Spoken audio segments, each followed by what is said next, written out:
প্রবাসীরা সাবধান, বর্তমানে রুমে রুমে গিয়ে চেক চলতেছে, একটু সাবধানে থাকবেন। প্রত্যেকটা এরিয়াতে কিন্তু একই রকম চেক চলে না।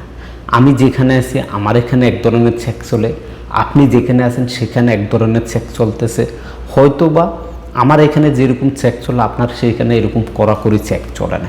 তবে আপনাকে অবশ্যই সতর্ক থাকতে হবে। দেখেন, বর্তমানে বিশেষ করে আমাদের প্রবাসীরা যে একের পর এক কাণ্ড ঘটাচ্ছে, যার কারণে রুমে রুমে গিয়ে চেক করা শুরু করে দিয়েছে। তো গত 7 দিনে ধরপাকড়ের যে আপডেটটা, গত 7 দিনে প্রায় 15,231 জনকে গ্রেপ্তার করা হয়েছে। এদের মধ্য থেকে যারা অবৈধ হুরুপ্রাপ্ত এরকম লোক প্রায় 7,589 জনকে গ্রেপ্তার করা হয়েছে, এবং যারা অবৈধভাবে বর্ডার দিয়ে দেশে প্রবেশ করছে এরকম 4,443 জন প্রবাসীকে গ্রেপ্তার করেছে। এবং যারা বৈধ আছেন, একেবারে লিগেল আছেন, কিন্তু আপনি সরকারের যে আইনগুলো আছে, যে নিয়মগুলো আছে সেগুলো না মানার কারণে প্রায় 3,199 জনকে গ্রেপ্তার করা হয়েছে।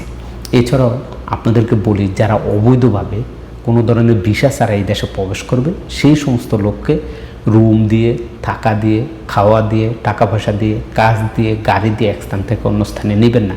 যদি আপনি এই সহযোগিতা করেন সেক্ষেত্রে আপনাকেও গ্রেপ্তার করা হবে। এই 7 দিনে এরকম প্রায় 22 জনকে গ্রেপ্তার করা হয়েছে যারা এই অবৈধ প্রবাসীদেরকে সহযোগিতা করছে। সর্বমোট 26,407 জন প্রবাসীকে গ্রেপ্তার করা হয়েছে। এদের মধ্যে 24,334 জন হচ্ছে পুরুষ এবং 2,073 জন হচ্ছে আমাদের গৃহকর্মী বোনরা। এদের মধ্য থেকে 11,297 জন প্রবাসীকে তাদের নিজ দেশে ডিপোর্ট করা হয়েছে এবং 3,618 জনের কাগজপত্র ওকে আছে, তাদেরকে যে কোনো মুহূর্তে তাদের নিজ দেশে প্রেরণ করা হবে।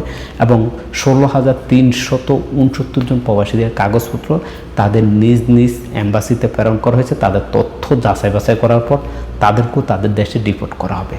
আর এই যে যাদেরকে দৌড়ে ডিপোর্ট করা হয়, এই সকল প্রবাসীরা আর কখনোই সৌদি আরবে কাজের বিষয়ে আসতে পারবে না।